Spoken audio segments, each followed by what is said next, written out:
Hello and welcome back to a brand new episode of the Pick a Side podcast. My name is Joel Moran and I'm here with River Brown, Andrew Velez, and John Carlos. And this is now episode 156. In this episode, we are going to give our mid-season awards, do a playoff bracket, predict which struggling team will do better after the break, and Riv will wear a Josh Giddey jersey. This is now episode 156, and a quick Patreon shout out to Peter, Daniel, Sean, Ben, Mickey, William, Tyler, Ruthless Rootster, Sensei Stevie, Drew Stop Whining, SA Crimes, Kevin, Woody, Buckets, Tizzy, Corey, Max, Dylan, Playboy, Orlando, Chris, Charles, Michael, Greg, Cole, On Bloods, Liam, T Grove, B Money, Ryan, Epic Lankiness, Travis Ball, Aaron Moran, Matthew Jimenez, It's Black Ace, Anthony, BJ, PJs, Langston, Jazzy Juice, Johannes, Ruben, Ricky, Enzo, Sean, Muffins, John, Sean Triplet, Court Cousins, Ben Mack, P. Dot, George, Hikari, Mateen, Dave 2 Freedom, and Jay Aqua. Good old Jay Aqua, man. Let's do it. Let's get into it. We are now at 50 patrons. That is an amazing milestone. Thank you guys so much for supporting in the Pick a Side podcast. 50. Wow, these were 50 names I just read off, actually. Yo, did I actually tell you guys the guy whose name is Drew Stop Whining actually messaged me on Twitter? Okay. Really nice of him. He actually said, hey, man, just reaching out, wanted to let you know that I tried to change my name 2 weeks ago, but Joel keeps saying Drew Stop Whining. Hope there's no hard feelings. Something along those lines. And I was like, you know what? Thanks, man. Appreciate that. Smoke. It is what it is. But very interesting. 2 Okay. weeks ago, tried to change it. But, you know, I can't be mad because the fans like it. They laugh about it. They believe it in the comments. It's funny to me, too, but I found that pretty funny. I'm actually trying to see where it is. I think, okay, his name is Joel B. Really? Joel B, yeah. That's interesting. It's Joel B. I didn't even notice he changed it. He did change it, though, and it's Joel B. Oh, that's what the new name is? Yeah, we could leave it Drew Stop Whining. The fans like it. I don't really care, but I thought it was funny. We actually just started the Madden League. Matthew and Serge helped me make it and Shout out commission to it. Monster, Serge, who was just an honorary Patreon. Yeah. The trolls. Oh, that's pretty accurate. The twins. We should start calling them the twins. The Discord shows. No, but in all seriousness, we were tired of because we were in a Madden League. Serge and I were in the same one. We were in year 2. I had drafted my team, free agency. I was 6-1. I was doing really great in the league. Some jackass, which was the commissioner, simmed it 10 years and ruined the freaking league. He did it accidentally or he did it on purpose? I'm pretty sure it was on purpose. Nobody does that accidentally. So he ruined the league, and I was like, yo, I'm done playing Madden, bro. Like, I invested so much into my team. I gave J.C. Jackson $100 million. Zach Wilson is balling, and I was like 6-1, you know, on the way to a championship. I don't know about all that, but I feel you. And it happened. Nah, so we created a league. We promoted it on Twitter, on Instagram, and we have it filled already. I was gonna say I saw hella notifications on my phone. Everyone trying to get in on the league, but they were disappointed that it was only PS4. Yeah, it was great, but I think so many people came out and reached out. The only problem I have right now with the league is that people are making trades left and right, and they're making like the Bad most ones? Unrealistic trades. It's like, oh, I'm gonna trade this first round pick for this 64 overall corner, and I'm like, that makes no sense. And they're like, but he's 6'4" and has 94 speed. And I'm like, but he's a 64 overall, because you know in Madden, Of course, all that matters speed is speed. Like there's like Aaron Rodgers is on the Dolphins already. Like they trade. I think I forgot. Oh, Can the you trade. Can you big brother the trades, or you just let it rock? We can, but you know, we have been vetoing some trades. But the Aaron Rodgers trade, for example, was Aaron Rodgers for Jalen Waddle in a first. And I'm like, that's not ideal, but it's not horrible. Yeah, but there are just some trades, and they're like, if you go into the franchise, depending on what team you pick, you're like, this looks like this was a fantasy draft. Yeah. And I kind of wanted it to be more realistic, but whatever. As long as people don't quit the league, I really don't care, bro. That's a fact. You know, I don't. People can have fun as long as people don't quit it. And it's ours. Yeah. And we get to run it, and people get to enjoy it, and it should be lit. Are you gonna have another one like after this season? Yeah. I want to join. I'm the Jets, and in my division, I mean, Miami got Aaron Rodgers. That sucks. Buffalo, he has Stephon Diggs and Brandon Cooks. And I think he just made a trade for Deebo Samuel. So this guy seems crazy. Yeah, and he has Josh Allen. Like, he wanted to trade Josh Allen for Kyler, bro. What? He wants to run. Josh Allen can run. Nah, Josh Allen. Josh Allen is better in Madden. He's unbelievable in Madden. Nah, K1's different in Madden. I ain't gonna front. K1 is different, but Josh Allen's arm. K1 and Lamar are like instant cheat codes. Like Lamar, if I'm keeping it a stack in Madden, is unusable. He fumbles all the time. His throw on the run is trash. You must be. How about Russell Wilson? How's he in the game? He's pretty good. He's good. Yeah, he's really good. He is pretty good. I want to get Lamar pisses me off because they make his throw on the run like you can't even use it. He just overthrows it sometimes. Like he'll accuracy is garbage. Yeah.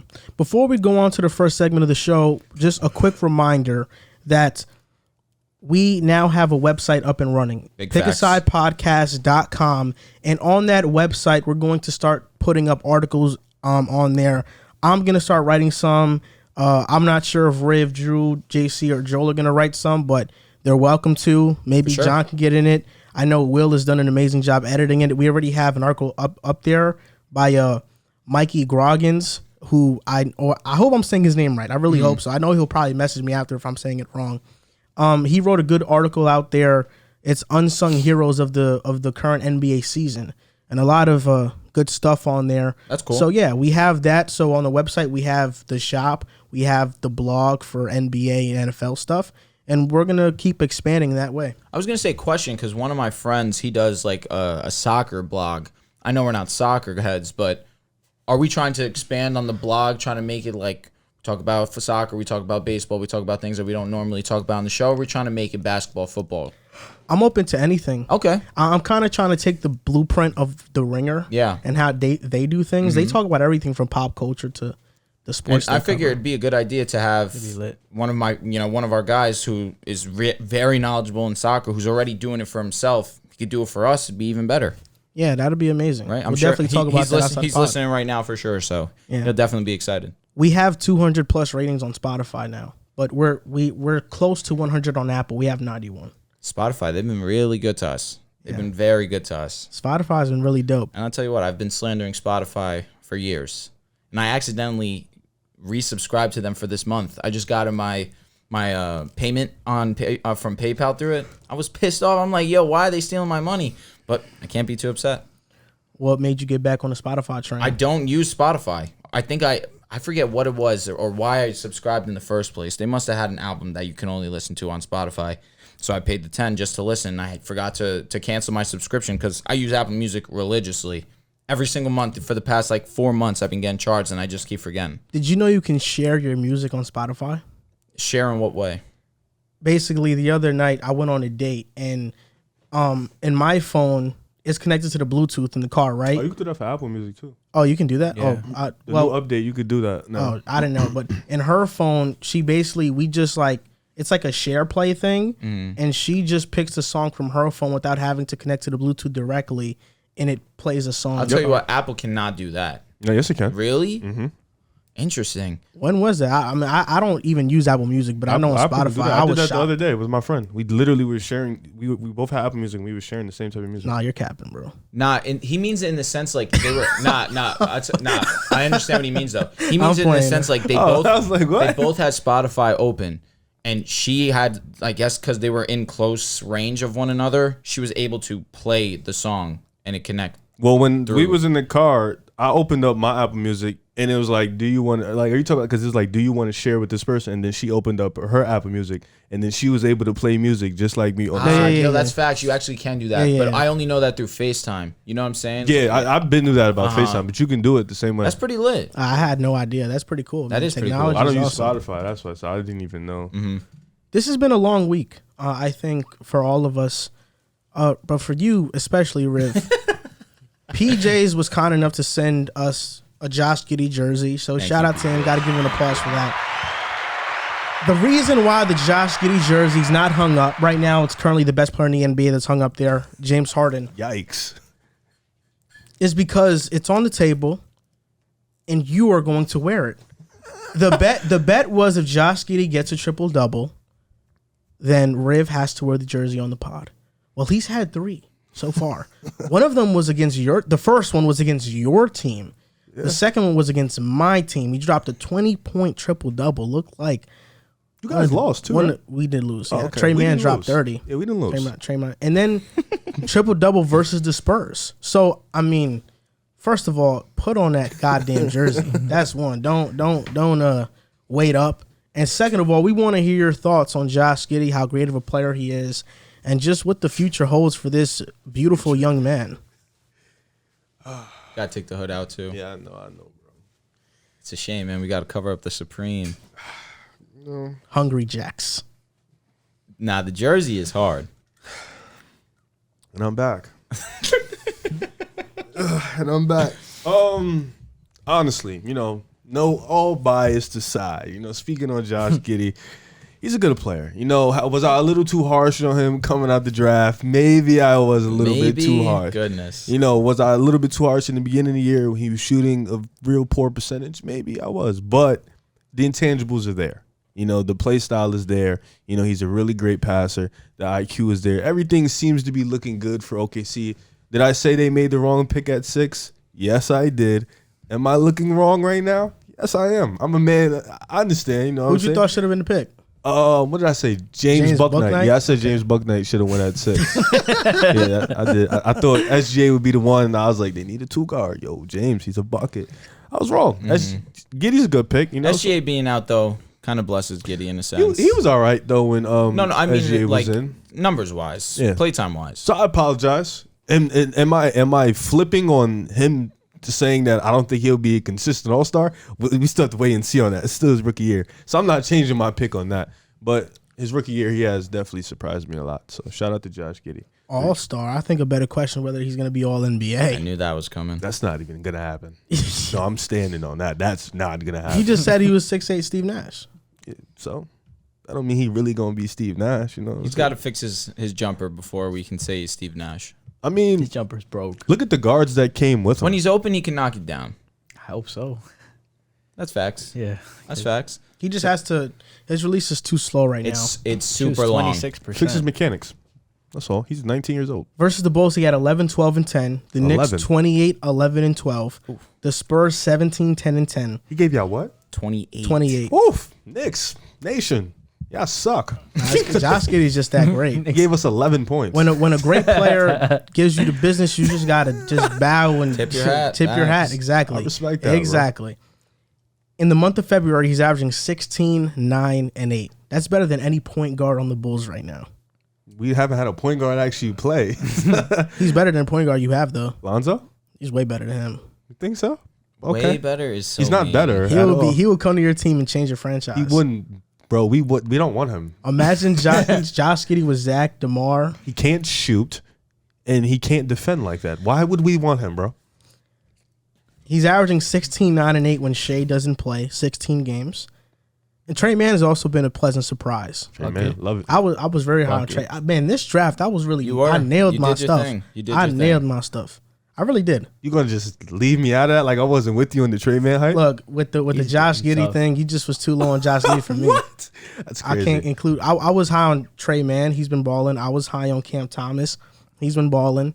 Who else was I? Herb Jones. I was very high on Herb Jones. He's been all right. He's been balling for the Pelicans too. I was really high on these sleepers, bro.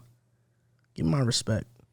We were high on the same guys. You didn't like Herb Jones, though. You're a liar. I didn't say that. You didn't like him. No, I liked Trey Man. I didn't like Cam Thomas. I said I didn't think Cam Thomas would be that, but I liked Trey Man, and I said Herb Jones was a good pick for you. Why didn't you say like Cam Thomas? That's all he did was score inefficiently.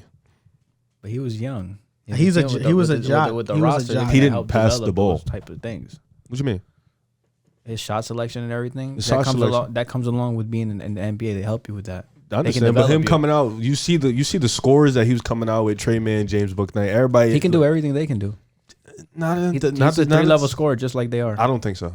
Cam Thomas not a 3-level scorer. When he was coming out, no, he wasn't. He's a 3-level scorer right now, bro. Well, we were talking about when he's coming out, though, bro. We're not talking about. He wasn't a 3-level scorer in college. Not really. He didn't shoot that well from the 3-point line.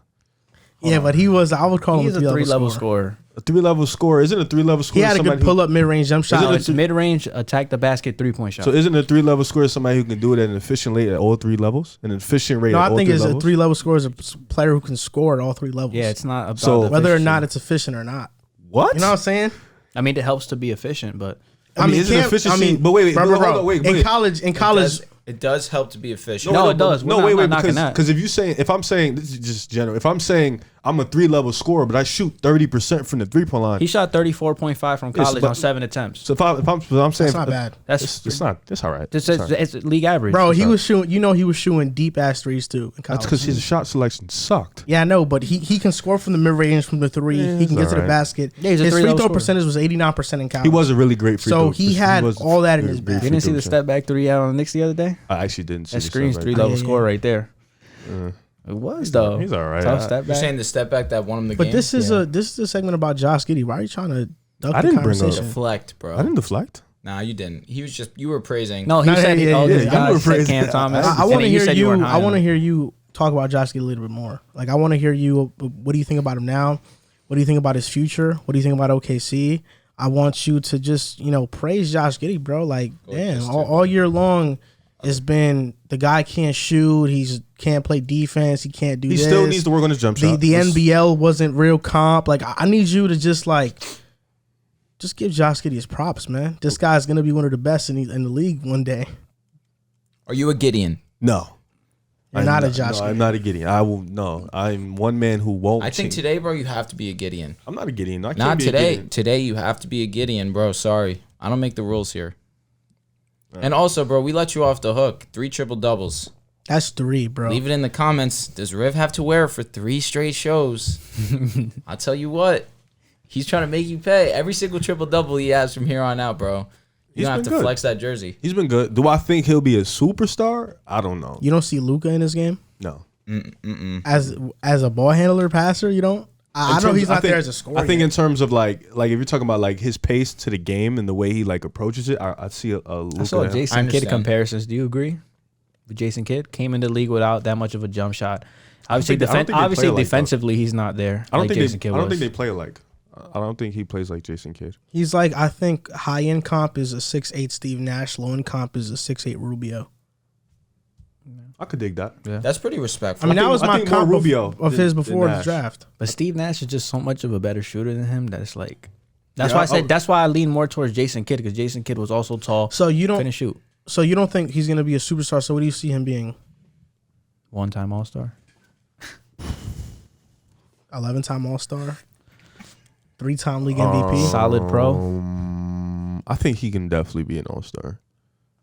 Yeah, he really has to fix his mechanics. First team, all rookie team. That's a lock. He'll probably be first team all rookie team. You know, you laughed at me when I said dark horse Dark horse what? for rookie of the year. No, he won't win rookie of the year. He won't win rookie of the He's year. definitely a dark horse, though. Is he not No, top no, 3 in no, rookie of the year voting right now? But I don't Should he think not be right now? All right, over- I'll tell you 3. Mobley, Cade, Scotty. Josh is over Cade right now, bro. I wouldn't say I think Wagner's over Giddey too. Wagner Hell, too. Wagner too. Wagner. I think- nah, You think Josh is over Cade? Yes, I don't. easily. Easily, think so. Yeah, nah, stop. off the rookie seasons, No. easily. Easily. I'll tell you what, these 3 games have done him a great favor. Easily though, I can't say Over that. Bro, Cade? Nah, easily, bro. easily. No, Cade clears I'm him, not. bro. I'm not talking about long term, but this year you look at both their Cade's stats. better than him, bro. Josh clears Cade, bro. It's He doesn't fact. score more points than him though. I think he doesn't shoot better from the got three. over Scotty after what Scotty did with those floaters. He's definitely over him. talking Bro. about All-Star Cade showed game. it a little bit last night that he's the best rookie in the I don't think he's class. ever. But Mobley's gonna win rookie of the year. Facts. Mobley's going to win rookie of the year. There's no doubt about it. But Josh Giddey's definitely a dark horse. That's what dark horse is. No, and that's what you got to give it to him. Top 3 though, that's where. Wait. What's a dark horse? Somebody then? who dark might win horse? it. No, might win that, it because we're talking about Mike. No, Giddey won't win it. Dark horse is basically someone who is definitely not a favorite. However, Then that it's would be still a Wagner. Wagner was the possibility dark. that Would they be can a win. dark horse. That's Yeah, the dark Wagner's horse, bro. definitely a dark horse too. Then if you're gonna Josh classify Giddey's him. definitely a dark horse too. Who thought that he'd even be top 5? Who thought Wagner would be this? Like he's a for fact. Nobody sure. thought it. Well, it's not like it's not like there can only be one dark horse. I mean, that's true. Like a dark horse for MVP can be Donovan Mitchell and Jason Tatum. Those are 2 dark He's horses. 100% right on him being a dark horse. But top 3, that's where I have a little bit of an argument. Bro, he's definitely top 3. Was he just? I just told me Cade is over him. How is Cade over him? I think he just got to like 3, like this week or last week. I think like he just got to 3 on the rookie ladder. But these rookie ladders have been changed. Like Cade was just one exactly 2 weeks ago. Cade should have never been one over Mobley though. Nah, Cade but that's what we're saying. Cade was just 2 weeks ago. So it's like the rookie ladder has been, but Mobley's been consistent. Month by month, Cade's been improving for sure in almost everything. For sure. Cade's averaging 16, 5, and 5. His percentages haven't been great, but it's because he's shooting 39% because he started out slow. He did start off really slow. He didn't have a preseason. Giddey's averaging 14, like 7 and 7. So they have the same numbers. Yeah, Giddey's a little bit more efficient right now, though. Cade's a more gifted scorer than he'll ever be. And Cade's it's facts, though. I mean, you're trying to give me this. Look, I'm not talking about them as long-term players. We're talking about right now. He's a more gifted scorer than him right now. Well, yeah, but he can't. Cade can't even sniff his playmaking ability. Okay, Cade's a way better defender than Josh Giddey. Giddey's been hooping. Giddey's been hooping. No, Cade is not the best playmaker. Cade's a really good one though. No, that's solid playmaker. He's an okay. No, Josh Giddey's definitely a better playmaker. He is a better Cade playmaker. is a good Josh playmaker. Giddey's the best playmaker in this draft. Definitely. He is. He's an elite playmaker. Elite level. Elite level. He will be. No, bro. Like he's already top 5 in potential assists. That doesn't. Come on, bro. What do you mean? Come on. Wait, you think he's a top 5 passer in the league? We can name 5 better. Nah, he's not a top 5 passer in the league, but he is an elite level playmaker. I'm saying he can be, no doubt. I think he already is an elite level playmaker. Like I don't. You can name 10 playmakers better than him in the league. Yeah, maybe. Wow. All right, try. You got the Joker. Can't get past 8. You got Luka, Chris Paul, Trae Young, LeBron. I'm trying to think. Steph. You could say Steph. Harden. Okay, yeah. That's 7. Ja. Nah, I wouldn't call Ja an elite. LaMelo. Oh, Darius Garland. LaMelo, yes. LaMelo for sure. Garland. They're probably on the same level. Oh, okay. You're right. Josh Giddey's not top 10, no. but he's he's top 15 for sure. LaMelo and him are equal as playmakers. No. What would Josh Giddey do in Charlotte with all those weapons around him? We would definitely average 10 assists. We can't do the all those weapons. Nah, Josh Giddey's really elite. Yes, all those weapons. Take it easy. Bro got an arsenal. Terry Rozier, Gordon Hayward. He's just been. But he's had him. Rozier, Bridges, Hayward, Washington. They just got Montrezl Harrell. Rozier's not the type of player though you assist. No, I know, but I'm saying that's a lot of weapons though. We're not gonna play the what ifs. We're not gonna play the what ifs. That's what we're not gonna do. We're not gonna play the what ifs. Bro, he's already averaging 7 assists, bro. No, he's awesome. He's awesome. He's a great passer though. Damn good. He's definitely. You're gonna play the assist game? Like that's what you're gonna do? The assist game? Because in Westbrook, we're going to throw him in this conversation too. I'm throwing that stat out just to give context to what my eyes see. Oh, okay. My eyes already see an elite level playmaker though. That's like without a doubt. The OKC's doing this when he has no lob threat. They have no center. Okay. They have probably the worst center rotation in the NBA, bro. Not gonna lie. That's true. I mean, Josh Giddey's a great playmaker. I don't think none of us disagreed with you. But I think we're just waiting to say elite. Like we have to see a little bit more first. It can be. No doubt. I think he could be. He's a better playmaker than Alonzo. Yeah, for sure. Yeah, he's a better playmaker than Alonzo. He's definitely a better playmaker than Kemba. Is he a better playmaker than DeJounte Murray? Ooh, that's a good one.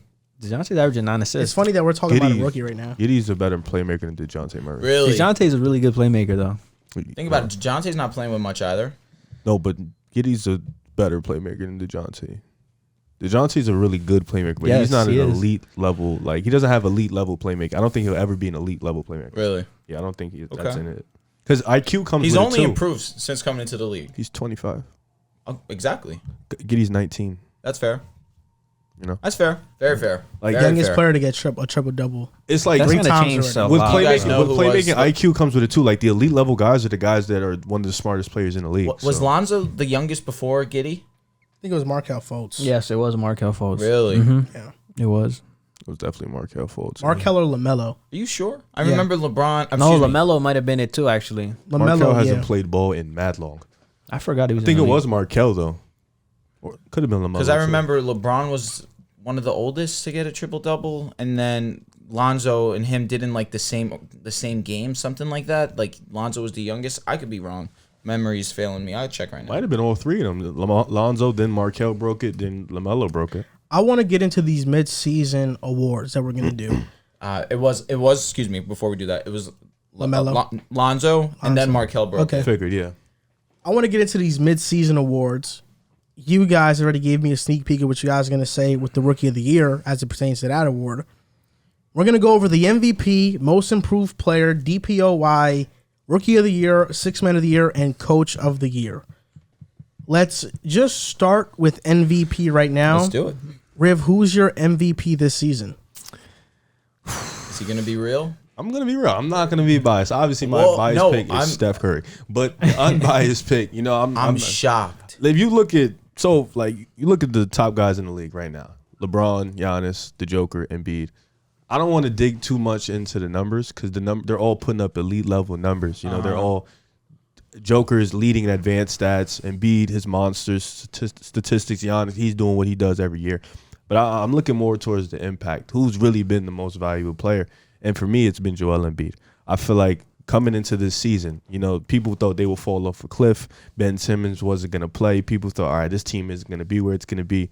Can Embiid hold up health-wise? He comes into the season, puts up dominant performances. Crazy. Averaging a double-double, being that defensive anchor for this team, being that offense, getting double-teamed all year, and he's still putting up the numbers he's putting up. He's improved on the offensive game, and something we thought couldn't even be possible. He's done that. So for me, you know, as much as the Joker has done more with a little bit of less, I feel like the expectations for Philly where they were going to drop off in the sense where they haven't dropped off.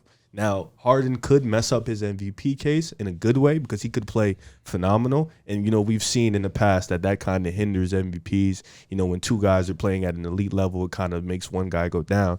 But for me right now, I think Embiid is the MVP because of what he's done for his team. Being at the fact that if he doesn't play, this team drops. But him being at that type of elite level and the fact that he just outplayed Giannis literally just yesterday or 2 days ago, for me, that like, it was between those two guys for me, and that game kind of put me a little bit for Embiid. So for me right now, MVP is Embiid. I'm really, really, really surprised you did not say DeMar DeRozan. No. Listen, bro, regardless of bias aside, like when you said if that's it was a dark bias, horse. Yes, it is. That is when a real you said dark horse. bias, I would take Real Steph Curry. dark. Come on. I was Get the fuck shocked Nah, that your bias wouldn't say DeMar DeRozan, especially that he just broke a record that Wilt Chamberlain held. When you're breaking a record that Wilt Chamberlain held, you know you're playing at a different type of level. And shout out to the Discord because we were in the voice chat not too long ago with all of the people in there, and I told you Embiid could not play Giannis.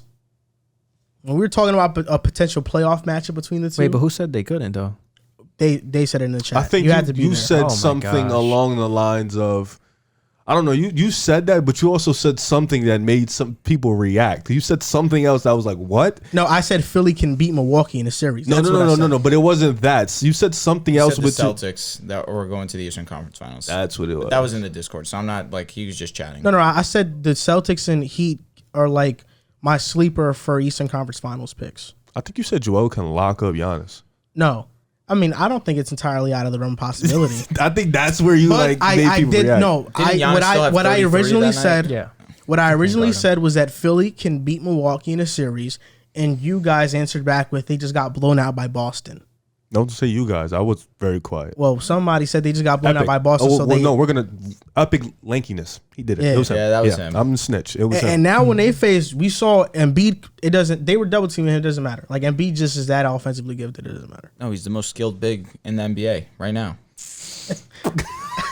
All right, who's your MVP? All right, bro, MVP pick? My MVP right now is actually Giannis Antetokounmpo. I believe right now it's unfortunate that with what we're talking about right now, Joel Embiid definitely got the upper hand, but it's a long game, and Giannis has been playing out of his mind. He's actually almost caught up to Jokic's PER, where he's only 0.3 behind him when Jokic was about to set the all-time record, but we all understood that as the season goes on, it just inevitably goes lower and lower. Giannis is number 2 in scoring right now, one of the league leaders in rebounds, one of the league leaders in blocks. He's been on both sides of the court, arguably the best player in basketball. And Milwaukee has been facing adversity throughout the entirety of the season where Brook Lopez immediately goes down. You have Jrue Holiday missing some time. You have Chris Middleton missing some time. Giannis misses a couple games with COVID. But for majority, he has been the glue guy that has been the most consistent player in the NBA throughout the entirety of the year. he's been special. And for me, come down the line, I'm going to ruin my Defensive Player of the Year. I think he does it again. I think he goes MVP, Defensive Player of the Year for the second time in his career. He's been playing at a special level. And if Milwaukee can get to that 1 seed, which is definitely in the possibility, I think he locks it up. Wait, what? 1 seed. Who? Milwaukee. They will get there. That's what you're saying? No, I'm saying that if they can get there. Oh, they ain't getting there, bro. Why not? They ain't getting there. It's like 2.5. It's over. Yeah, it's not that far They're off. going to get there, bro.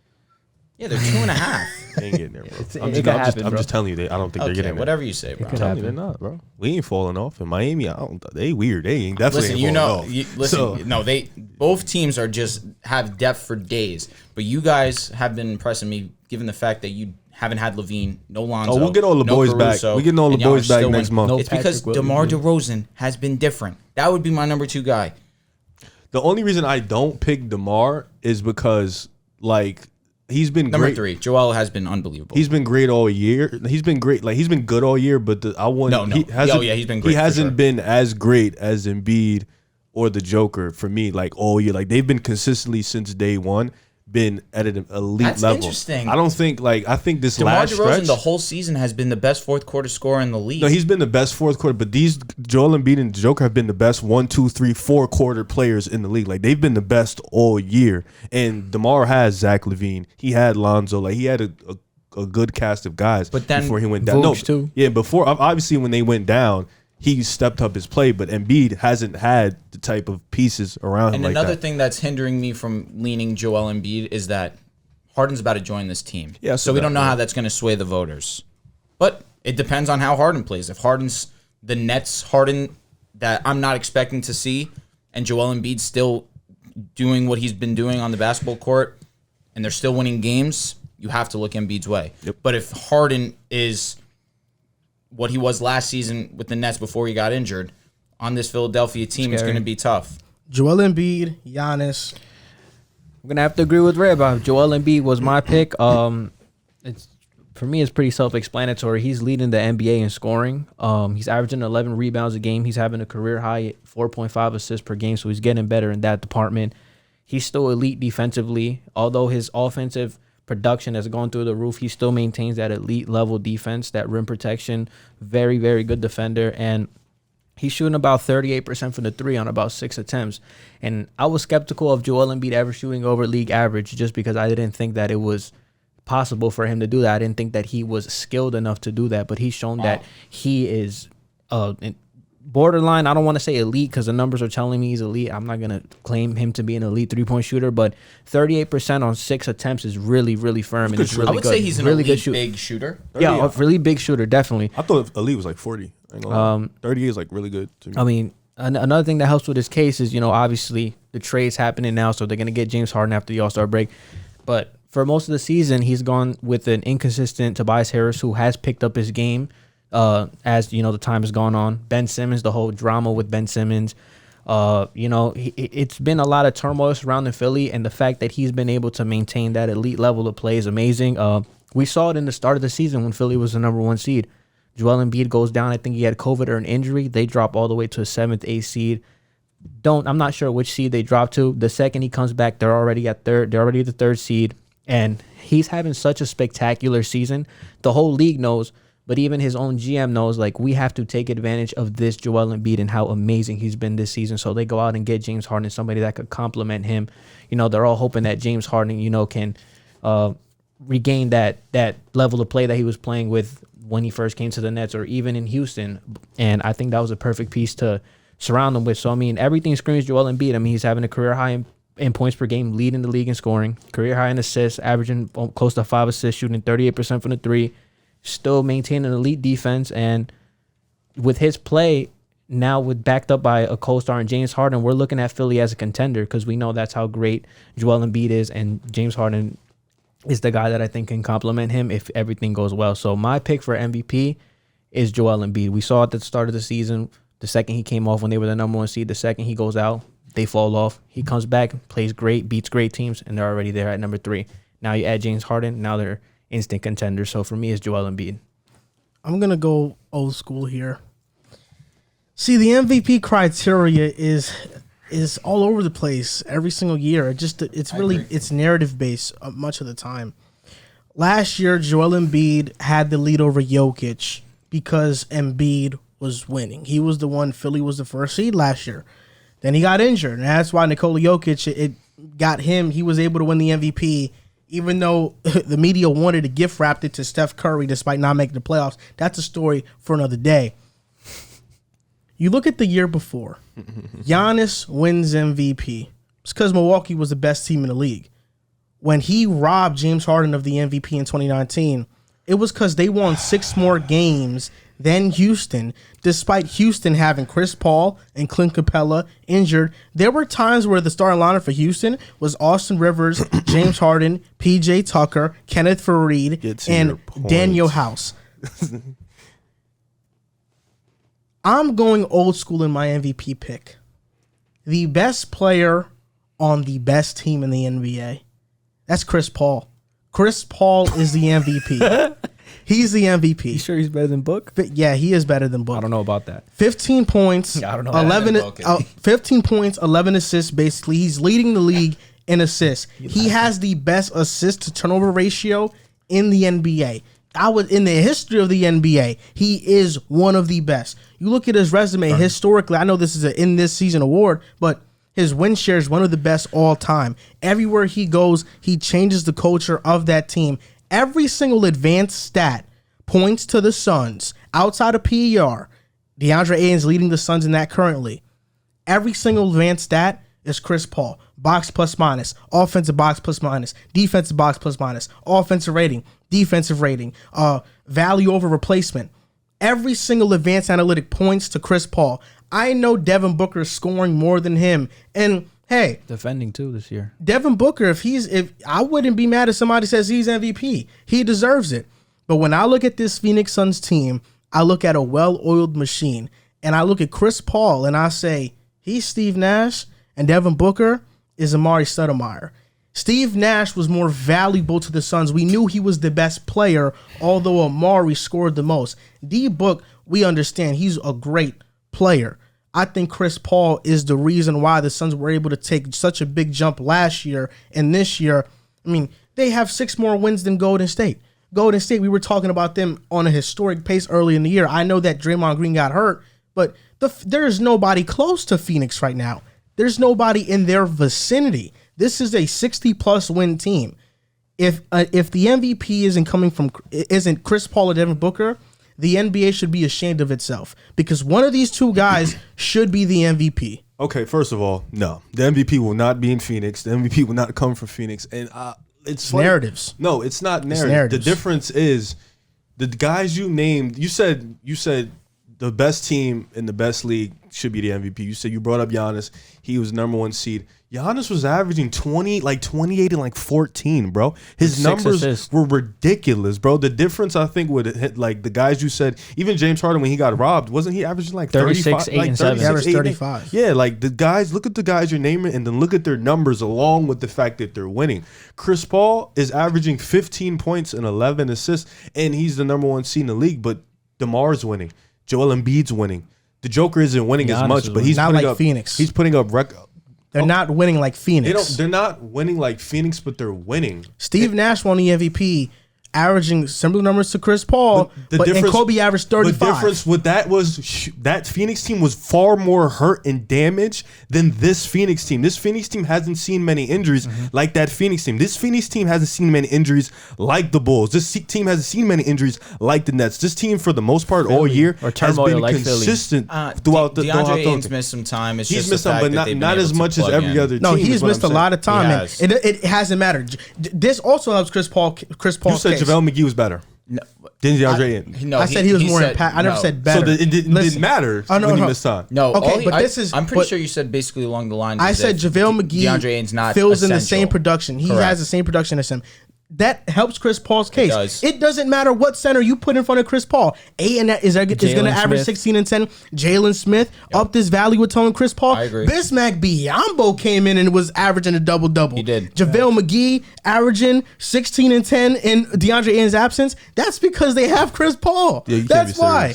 Oh my God. I mean, not like That- it like, does help his helps. case. It obviously helps with Chris Paul, but Chris Paul has a case, but the amount of come I know on, he has a bro. case. Listen, I didn't scoff at it because it's valid reason. If look, my criteria is best player on the best team. If we want to go by just production, it's Nikola Jokic again. But it's not. He's just, having it's a better season than he did it's last season. production along with what your team is doing, and Leading the NBA in assists is not it's highly productive. it's very Chris Paul. He's still averaging 2 steals per Let game. me ask you a question: out of Chris Paul, Giannis, the Joker, and Joel Embiid. Joel Embiid, who has the least production individually? It's Chris Paul, there's no doubt. By far. But who has the best team production by a wide margin? Yeah, Phoenix has a Suns. great team as well, though. It's not all just Chris Paul. Bro. I know it's not They all have just, Devin but it's not. It's Booker. not all just Giannis. though. Bridges is a top 3 defensive that's player what of the I'm year saying. candidate right That's a now. fact. Devin Booker. It's not all Giannis. Is it all Joel Embiid? Tyrese Maxey exploded, and Tobias is still 17 averaging points. 19 a game. Yeah, but he was Look, iffy on the whole year, let- though, let- bro. why we gotta- Phoenix why- has had consistently Why better we're acting players. like Joel Embiid's playing with scrubs? I'm not But we're saying not. he's playing Is with scrubs. Joel Embiid playing with another star like Devin Booker? Is No Are the way. Sixers He's team not. anywhere near the Suns?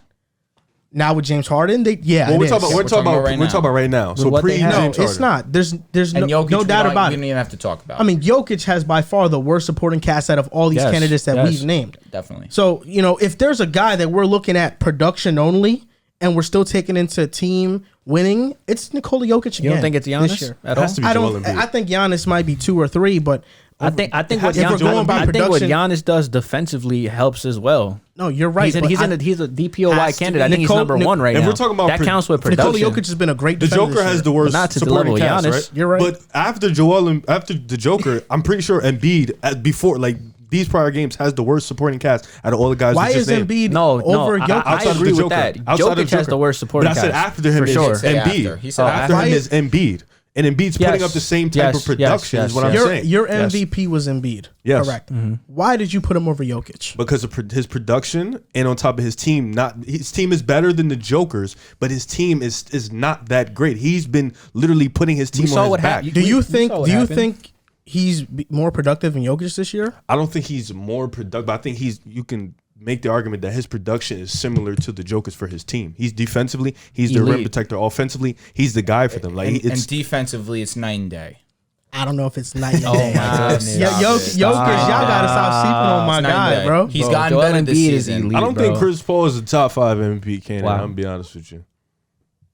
That's ridiculous. No, it's not that That ridiculous. it is ridiculous. Is he over DeMar DeRozan? Wait, sorry. He is 5. I apologize. No. Yes, Is he over 5. DeMar? No. He's definitely not over DeMar. you DeMar's in the top said 4. you said night and day with Jokic Oh and God, Embiid. here we go. defense. Embiid, you classify as an elite defender. Yeah, we go. Absolutely. What do you classify Jokic as? I'm curious. Solid. He's a really good defender. Solid. Really good. Okay, I just verbatim last week you were on this show and said Sabonis Oh, wow. was an excellent one. Okay. So I need to know. So you're using the word excellent for Sabonis, They're but pretty similar Jokic is really defenders. good. They're pretty Who? similar No, Jokic defenders. I is would better take than him. Jokic a little Jokic bit. is better than him. He proved that gap. he got you with Jokic that has one. gotten better this year. But I still think Jokic is a solid to good. Embiid is a great elite defender, bro. I'm sorry, you just can't put him in the same tier. Jokic is great too, though. No. Yes, you're he not is. getting that great out of me. No. Well, it don't matter because when they match up, No. Jokic will cook Embiid. And easily. Embiid will violate Not him right even back. close. You're bugging. Not even close. Word. Who has a better chance of guarding who? It don't matter. What do you Jokic mean it don't is better matter? regardless. Nah, that's a fact. 1-on-1 Embiid is violating him. Yeah, okay. He's not? This is not a one-on-one contest. No, but I'm saying though, like Embiid I mean, I've clears seen- him I mean, defensively. one-on-one. Jamal. Embiid clearly has the ability Offensively, to do it to anyone. Look, okay. I don't want to sound disrespectful to Embiid because you know I'm a Philly fan right now. Wow. You got to buy an Embiid jersey now. Even after last show, he Yeah, that was absolutely crazy. He's got to buy an Embiid jersey now. I'm rocking with James Harden this year. Philly, look, I'm rooting for them. Got it. But Jokic is on a different level than Embiid. I think he still is on a not. different Here level. we He's go not. with this different level. Oh my god. He's not. He's not. Embiid is leading the league in scoring, bro. We have more. See, no, but now that's something interesting that I said Embiid was the most skilled big man in the league, and y'all laughed. What's wrong with me? Well, saying because that? I don't think more skilled than because his Jokic. playmaking is all time great. But we're that's what talking He's the Separate about best playmaking big of all time. He- we're talking about literally is. his ability. Like He can, Joel Embiid. Joker's a better shooter, I think, in my opinion. He's a better playmaker. Are you alluding to offensive versatility in Correct. terms of scoring? Correct. Because I think although you may have the Joker's give the more slight skilled in, on offense? Because we're talking Fake. post game. Fake is, post yeah. game. I'm taking Embiid. But everything else, I'm taking the Jokic's Joker. post game is elite too, though. have we been seeing some of these step backs that Embiid's been doing as well? Definitely looks better. doesn't mean he's more skilled. Remember don't know, man. those It's one-legged shots that Jokic is shooting? It's what like do they call Harden's the coming to shuffles? practice, and He's Joel skilled, bro. Embiid's really been working on that step back. He needs to stop. He traveled the other day. He did, but then he worked in practice with James Harden. And he Bro, cleaned what it is up. a big man doing? But do you understand how skilled he is? No, he's a great skilled- Why he's are skilled. I'm not upset at him doing something like you're that. missing. I just think You're missing. I just think playmaking Jokic is in the all whole time. thing. The playmaking, no, 100%. Jokic That's is the where best Jokic ever got at that. At that position at the center, he's the best ever at that. I'm not so he gonna gets disagree. he has to get the edge. There's an argument for Jokic being the best offensive big of all time. I don't know. Well, still rocking with playmaking. Hakeem. Yeah, Hakeem? Hakeem is different. Not even close to Jokic. Okay. It's like, are we just Nah, I was gonna say Hakeem. like Yo, As a passer though, no. And we're No, gonna, no, and no. we're gonna Defensively? we're gonna disregard Wilt because he played in that era. Skill, offensively. No, look. He said offensive talent. Yeah. Wilt. Wilt has how many records offensively?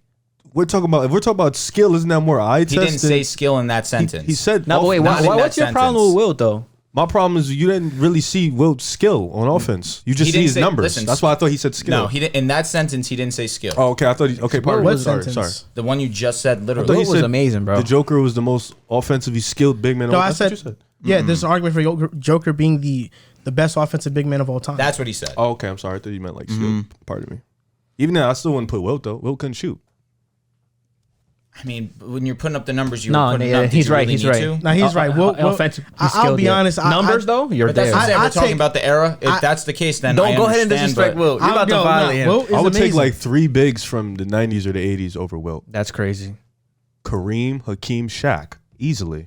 Then Wilt. Yeah, over Wilt. I Oh would my take those gosh, 3 bro. Wilt was- easily. Wilt is offensively, crazy, it's bro. like the numbers that he was putting up. Wilt was is just crazy, rude. but was a bad teammate.